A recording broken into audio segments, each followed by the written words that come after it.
कुछ शहर दे लोग भी ज़ालम सन, कुछ सानू मरन दा शौक भी सी। जब भी ये शेर मेरे जहन में आता है मुझे हम पाकिस्तानी हमेशा याद आते हैं।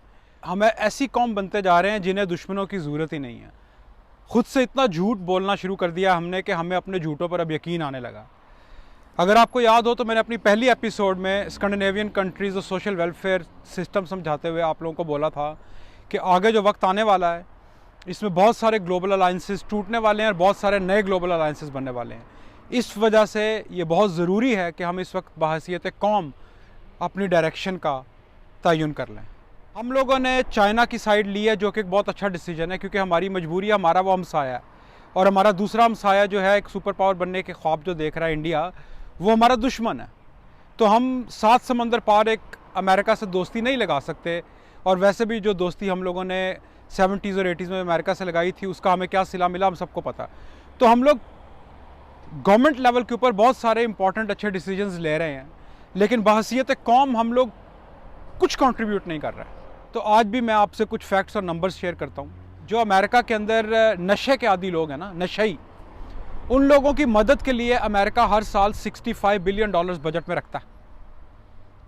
यानी पाकिस्तान का 1.5 से 2 साल का बजट जो है वो अमेरिका के नशइयों की रिहेबिलिटेशन पे लगता है हर साल।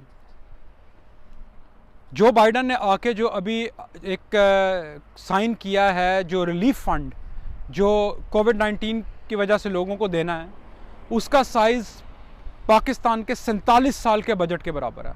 47 ईयर्स, $2 ट्रिलियन। चले वो तो अमेरिका आप उसको छोड़ें, अपने से 3 गुना छोटे मुल्क आबादी के लिहाज से और 4 गुना छोटे मुल्क रकबे के लिहाज से जर्मनी पे आ जाएं। जर्मनी ने जो रिलीफ पैकेज दिया है, अपना रिलीफ फंड दिया अपने लोगों को कोविड की वजह से, वो पाकिस्तान के 28 साल के बजट के बराबर है, 28 ईयर्स। और पाकिस्तान में हम लोग बजाय गवर्नमेंट का साथ देने के, हम लोग सिर्फ़ और सिर्फ हर महीने एक नया ड्रामा रचा रहे हैं और उस ड्रामे का हिस्सा बन रहे हैं पूरे जोश व खरोश से। हमें बाहर की ताकतें जो हैं वो फुल इस्तेमाल कर रही हैं और हम बड़े शौक़ से इस्तेमाल हो रहे हैं। हमारी पॉलिटिकल पार्टीज़ को ये अच्छी तरह पता है कि अगर हमारे मुल्क में मजहबी जमातें, उनके पास अगर पार्लियामेंट में पावर नहीं भी है ना, तो उनके पास स्ट्रीट पावर मौजूद है और वो उस स्ट्रीट पावर का पूरा फ़ायदा उठाते हुए हम लोगों को ब्लैकमेल करते हैं। जिस तरह CIA हो गया, रॉ हो गया, मुसाद हो गया, MI6 हो गया, ये सब लोग मिलकर अपने ही हमारे लोगों को ख़रीद कर हमारे ख़िलाफ़ इस्तेमाल कर रहे हैं। मैंने अक्सर सुना है कि जी पाकिस्तान में माँ बाप अक्सर कहते हैं जी मैं तो अपने बच्चे की खातिर जान भी दे सकता हूँ, मैं अपने बच्चे के फ्यूचर की खातिर कोई भी कुर्बानी दे सकता हूँ। हम कब तक ये डायलॉग्स बोलते रहेंगे और कब हकीकत की तरफ जाएंगे? डायलॉग्स इस वजह से मैं कह रहा हूँ क्योंकि देखें, अगर हम अपने बच्चों की खातिर जान भी दे सकते हैं या कोई भी कुर्बानी देने को तैयार हैं, तो हम पाकिस्तान के लिए, फ्यूचर के लिए, अपने बच्चों के फ्यूचर के लिए ये छोटी छोटी आज की जो हमारे फ़ायदे और ख्वाहिशें, इनको क्यों नहीं मार सकते? हम आज की रिश्वत को क्यों इनकार नहीं कर सकते ताकि हमारे बच्चे जो हैं वो कल को एक साफ़ सुथरे मुल्क में सांस लें? लेकिन डायलॉग जितने मर्जी बुलवा लें कि जी हम लोग जो सी मर्जी कुर्बानी दे सकते हैं, हम लोग जान भी दे सकते हैं वगैरह वगैरह। एक तो बॉलीवुड की फिल्मों ने ना हम लोगों को बहुत ज़्यादा ड्रामेटिक कर दिया। और दूसरी बात यह है कि मैं आपको बोलूँगा कि देखें, हम लोगों का अभी साइज़ और औकात बिल्कुल इस काबिल नहीं है कि हम दुनिया को आंखें निकालें। अभी हमारी दुनिया में एक पोजीशन बहुत ही कमज़ोर है। दुनिया में क्या, हमारे रीजन में ही हमारी कोई पोजीशन नहीं है। साइज़ और औकात मैंने आपको अभी बता दी है कि 45-46 बिलियन डॉलर हमारा कुल बजट है। इतना तो लोग वहाँ पे चंदा दे देते बाकी मुल्कों में, जिन मुल्कों से मुकाबला कर रहे हैं।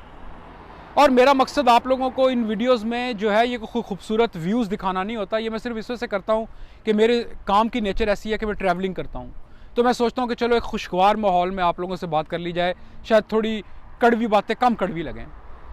और साथ में एक ये भी कोशिश होती है कि आप लोगों को दिखाया जाए कि दुनिया क्या कर रही है और क्या अचीव कर चुकी है। ये एक छोटा सा शहर है, 1.5 लाख की आबादी, शहर भी क्या कस्बा है, 1.5 लाख की आबादी है इसकी, वेस्टर्न नॉर्वे में। लेकिन आप देखिए उनका इंफ्रास्ट्रक्चर, हर चीज़, आपको हर चीज़ अवेलेबल है, मुकम्मल सेफ्टी है। यहाँ पे आप जो है कोई 50,000 रुपये की चीज़ भी यहाँ पे, 50,000 रुपये कैश भी यहाँ पे सड़क पे रख के चले जाएंगे ना, तो 2 घंटे बाद यहीं पड़ा होगा। बल्कि किसी को अगर मिलेगा तो उसको जो कहते हैं पंजाबी में वक्त पे आ जाएगा कि ढूंढूं कि ये किसका है। हमारे मुल्क में इस्लाम भी सारा नाजिल हो गया है। हम लोग 5 वक्त के नमाजी भी अपने आप को शो करते हैं, हाजी तो छोड़े अलहाज लिखवाना पसंद करते हैं, लेकिन हमारी हरकतें जो हैं वो इन लोगों के मुकाबले में भी मुसलमान नहीं हैं। तो हम लोग कब तक अपने आप से झूठ बोल के इन तमाम सिचुएशन में निकलते रहेंगे। और दूसरा बहाना हमारे पास यूनिवर्सल बहाना है जी कि हमारा मुसलमान मुल्क है, मुसलमान दुनिया की इकलौती एटम पावर है, इस वजह से सारी दुनिया हमारे ख़िलाफ़ है। भाई हो सकता है ये सच भी हो, लेकिन आप मुझे एक बात बताएं कि हमारी जो हरकतें हैं, हमने कौन सी कोशिश की है इसको बेहतर करने के लिए, इस सिचुएशन को। हमारे ख़िलाफ़ ही सारे क्यों होते हैं और वो कामयाब क्यों हो जाते हैं? क्योंकि ये वही बात है जिस तरह वो बिल्ली और कबूतर वाली मिसाल, कि कबूतर अगर आंखें बंद करके बैठ जाएगा तो बिल्ली तो उसको फिर भी देख सकती है। तो यही हमारी सिचुएशन है। जिस तरह मैंने शेर में बोला था कि कुछ शहर के लोग भी जालम सन, कुछ सानू मरन दा शौक भी सी, कि हम लोग आपस में इतने बटे हुए कि हमें कोई भी आके मार के चला जाए। हमारी हालत तो एक उस फैमिली से भी बुरी है, गई गुजरी है, कि जो फैमिली आपस में लड़ती है, लेकिन बाहर का बंदा को अगर लड़ने उनसे आए तो वो सारे इकट्ठे हो जाते हैं, कहते हैं कि भाई हम खुद अपनी लड़ाई जो है वो बाद में लड़ लेंगे, पहले इससे निपटें। तो भाई इकट्ठे हो जाएं इससे पहले कि वक्त गुजर जाए। मैं आपसे रिक्वेस्ट कर रहा हूं कि इकट्ठे हो जाएं, अपने तमाम जो डिफरेंसेस हैं उसको थोड़ी देर के लिए साइड पे कर दें। मैं यही पैगाम आपको देता अगर पीपल्स पार्टी या PMLN भी पावर में होती, ये नहीं है कि PTI पावर में है, कोई भी हुकूमत अगर इस वक्त पावर में है, आप उसके हाथ मजबूत करेंगे तो वो हमारी बेस पे, हमारे बिहाफ पे पूरी दुनिया में बाकी लोगों से नेगोशिएट कर सकेंगे। अगर आपने चाइना की साइड लिया, अमेरिका को बेस देने से भी इनकार किया, तो बहुत अच्छा किया है, लेकिन इसमें सक्सेस का एक ही ज़रिया है कि आप चाइना से भी अच्छी टर्म्स नेगोशिएट करें, ताकि चाइना भी आपको उस तरीके से बेवकूफ़ बना के ना निकल जाए जैसे अमेरिका निकल गया था। तो काइंडली इकट्ठे हो जाएं, आपस में इत्तेफाक से मिल बैठ के बात करें, इन लोगों के हथकंडों में ना आएँ, ना आप यहाँ पाकिस्तान के जो है नकली मुफ्तियों से बेवकूफ़ बने, ना आप सियासी पार्टियों से बेवकूफ़ बने। आप सोचें कि आपके और आपके बच्चों के मुस्तकबिल के लिए सबसे ज़्यादा बेहतर लाएअमल क्या है, अब उसको इख्तियार करें।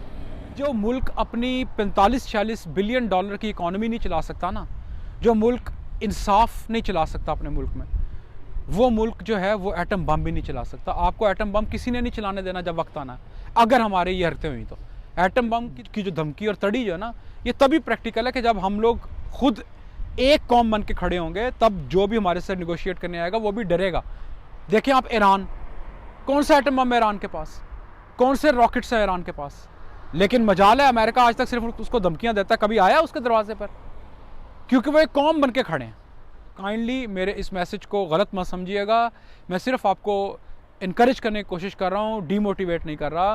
कि दुनिया देखें, दुनिया इतना कुछ अचीव कर गई है लिमिटेड रिसोर्सेज में, अल्लाह ताला का दिया हुआ सब कुछ हमारे पास है, आबादी है, यंग आबादी है, वर्क फोर्स है, चीप फोर्स है, वगैरह वगैरह।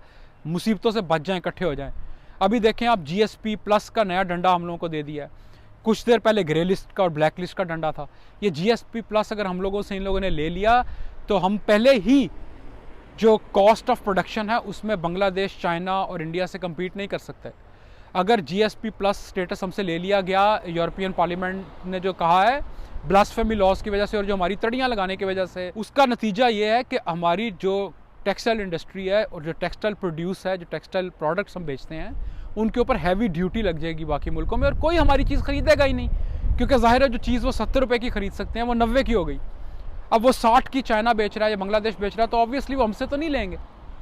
इसी तरह का नुकसान अगर ग्रे लिस्ट से हम कहीं ब्लैक लिस्ट में चले गए, तो आज जो 70, 80, 90 रुपये चीनी को आप लोग पीट रहे हैं ना, ये 700-800 रुपये पे नहीं मिलनी। सो काइंडली इस हाइपर इन्फ्लेशन से बचें, बुरे दिनों से बचें, अपने बच्चों का और अपना मुस्तकबिल सोचें और इकट्ठे हो जाएं। Thank you so much.